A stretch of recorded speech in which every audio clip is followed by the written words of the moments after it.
मैं नाम कहना नहीं चाहता, ये कहा है कि हर साल हम एक एक प्रधानमंत्री रिपीट करेंगे। ये देश में स्थिर सरकार ने कितने सारे फायदे किए हैं देश की जनता जानती है। 30 साल तक अस्थिर सरकारों का दर्द देश ने भी झेला है, देश के युवाओं ने झेला है। 1.5 पीढ़ी पूरी निकल गई अस्थिर सरकारों में, देश कहां से कहां पहुंच गया। अब मोदी जी के नेतृत्व में 2 टर्म स्थिर सरकार आई है और तीसरे टर्म ज्यादा स्थिर सरकार आए तो मैं मानता हूं देश की जनता मोदी जी के लक्ष्य के साथ है और इसी के लिए वोट कर रही है। आप केजरीवाल जी को जो इंटरिम बेल मिला है, आप इस सुप्रीम कोर्ट के फैसले को कैसे देखते हैं? देखिए, सुप्रीम कोर्ट के फैसले पर मैं कोई टिप्पणी करना नहीं चाहता, परंतु सुप्रीम कोर्ट के फैसले को जिस तरह से आम आदमी पार्टी, कुछ मीडिया के ग्रुप्स और ज्यादातर जर्नलिस्ट इसको केजरीवाल की विजय मानकर चल रहे हैं, मैं थोड़ी इसकी स्पष्टता करना चाहता हूं। इनकी प्ली सुप्रीम कोर्ट के सामने क्या थी? इनकी प्ली थी कि मेरी अरेस्ट ही गैरकानूनी है, मेरी अरेस्ट को रद्द कर दीजिए, मतलब मुझे यहां से बरी कर दीजिए। सुप्रीम कोर्ट ने नहीं माना। फिर प्ली को मॉडिफाई किया कि ठीक है, चलो भाई अरेस्ट रद्द करना छोड़ दीजिए, मुझे बेल दे दीजिए। सुप्रीम कोर्ट ने नहीं माना। सुप्रीम कोर्ट ने सिर्फ इतना कहा कि आपका चुनाव के प्रचार का जो मांग है इसको आप पूरा करिए, हम आपको इंटरिम बेल देते हैं और 1 तारीख को आपको सरेंडर करना है। वहां तक न सरकार में कोई काम करना है, न ऑफिस जाना है। अब इसको ये बड़ा विजय और क्लीन चिट मान रहे। क्लीन चिट नहीं है, चार्जशीट पड़ा है अभी कोर्ट के सामने। अगर उनको इतना विश्वास था तो सेशन कोर्ट में कॉसिंग डालते कि मेरे खिलाफ चार्ज ही गलत है। वो तो अपने रोड शो वगैरह में कह रहे हैं कि आप मुझे वोट दे दीजिए, मुझे फिर जेल में कोई नहीं भेजेगा। देखिए, अब ये तो सुप्रीम कोर्ट के जज साहब जिन्होंने इनको इंटरिम बिल दिया है उनको सूचना है, इसके बड़ा इनका कंटेम और कोई हो नहीं सकता। क्या सुप्रीम कोर्ट देश का विजय पराजय के आधार पर गुनाह का निर्णय करेगा? मैं नहीं कह रहा है, केजरीवाल जी कह रहे हैं, मैं तो सुना भी नहीं, आपने कहा, मैंने अखबार में पढ़ा है। परंतु अगर ये उन्होंने कहा है तो देश की सुप्रीम कोर्ट के फंक्शनिंग पर उनका बहुत गलत टिप्पणी है। क्या उनके बाहर आने से और उनकी जो ये टीका टिप्पणी से इंडिया अलायंस को फायदा हुआ है आपके नजरिए से? देखिए, मैं ऐसा मानता हूं एक मतदाता के नाते कि जहां जहां वो जाएंगे शराब घोटाला याद आएगा।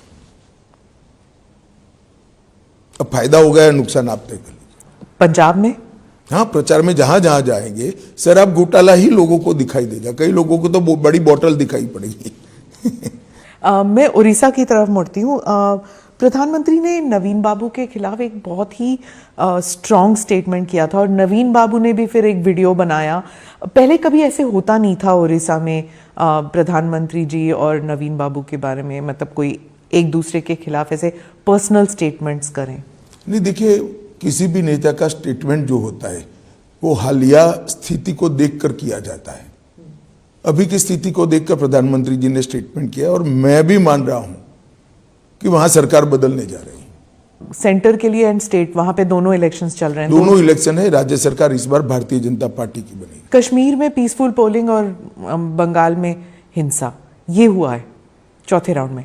नहीं, जो लोग 370 पर सवाल उठाते हैं, मैं आज उनको कहना चाहता हूं कि 14% वोटिंग से 40 पार कर गया, इससे बड़ी कोई सफलता 370 की नहीं हो सकती। सारे एक्सट्रीमिस्ट ग्रुप के नेता आज जाकर पोल करें। वोट किसको देना नहीं देना वो उनका अधिकार है, मगर कम से कम लोकतांत्रिक प्रक्रिया का वो हिस्सा बने। पहले चुनाव के बहिष्कार के नारे लगते थे, आज शांतिपूर्वक कहीं एक डंडा भी नहीं चला, एक भी रैगिंग नहीं हुई और धैर्यपूर्वक किसी भी दल का कोई फरियाद नहीं है, धैर्यपूर्वक पोलिंग हुई। ये बताता है कि बदलाव हुआ है। और मैं बताता हूं, पहली बार 40% से ज्यादा विस्थापित कश्मीरी पंडितों ने वोट डाले हैं। अब तक ये आंकड़ा 3% से ऊपर कभी नहीं गया। पहली बार 40% कश्मीरी पंडित और विस्थापित जो थे उन्होंने वोट डाले। ये बताता है कि एक आत्मविश्वास आया है जनता के अंदर कि नहीं, अब हम डेमोक्रेसी के साथ जा सकते हैं। जब आप परिवारवादी पार्टी के बारे में कह रहे थे, अब एनसी और पीडीपी जो है इनके नेता तो आएंगे ही, जीत कर आएंगे। आपने कहा था कि कश्मीर में ये लोग नहीं आएंगे। मुझे लगता है परिवर्तन होगा।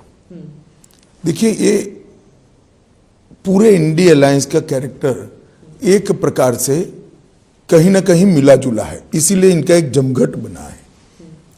सारी पार्टियां परिवारवादी हैं, सारी पार्टियां कहती हैं हम 370 वापस लाएंगे, सारी पार्टियां कहती है कि हम ट्रिपल तलाक चाहते हैं, सारी पार्टियां कहती है कि हम यूसीसी का विरोध करेंगे, सारी पार्टियां सीएए का विरोध करती, और सारी पार्टियां भ्रष्टाचार में आकंठ डूबी हुई हैं। तो इंडिया अलायंस का एक कल्चर कॉमन है। ये सारी चीजें ब्रैकेट के बाहर और ब्रैकेट में सारी पार्टियां हैं। अब देश की जनता ने तय करना है कि 12 लाख करोड़ के घपले घोटाले भ्रष्टाचार करने वाली इंडिया अलायंस चाहिए, या जिस पर अभी तक 25 पैसे का भी आरोप नहीं है, 23 साल मुख्यमंत्री प्रधानमंत्री रहते हुए भी ऐसे नरेंद्र मोदी चाहिए। और देश की जनता ने तय करना है। अमित भाई, विदेशी मीडिया जो है वो भी जो राहुल गांधी कहते हैं वही बात उठाती है कि आप 400 का नंबर चाहते हैं, आप डेमोक्रेसी को थ्रॉटल कर रहे हैं। एक मुहिम जैसा विदेशी मीडिया लेके आई है। और ममता बनर्जी ने जो कहा है, आप क्या मानती हैं कि विदेशी मीडिया के अभिप्रायों पर इस देश के मतदाता ने वोट करना चाहिए? फॉरेन इंटरफियरेंस होता है इलेक्शंस में थ्रू मीडिया। वो इंटरफियरेंस नहीं है, जिसको जो बोलना है बोले। भारत का मतदाता बड़ा मैच्योर है, डिब्बे खुलने देंगे, खुलने दीजिए, तीसरे दिन वो छुट्टी पर जाएंगे। नहीं, पर जब 40-50 आर्टिकल 2 हफ्ते में आते हैं अलग अलग जगहों से, ऑस्ट्रेलिया से लेके अमेरिका से लेके यूरोप, मिडिल ईस्ट, हर जगह से जब आर्टिकल्स आते हैं, वो आर्टिकल्स इंडियन मीडिया में आते हैं। देखिए, आपकी चैनल से तो, आपकी चैनल की तो ये 50 आर्टिकल से ज्यादा रीच है ना, तो आपकी चैनल भी परिणाम नहीं बदल सकती है। देश बड़ा मैच्योर मतदाताओं से बना हुआ है। गृह मंत्री अमित शाह को आप सुन रहे थे। चुनाव और चुनाव से जुड़ी राजनीति के बारे में वो चर्चा कर रहे थे। बढ़ते आगे और रुक करेंगे कुछ अन्य खबरों का। दुर्ग से एक अहम खबर आपको बता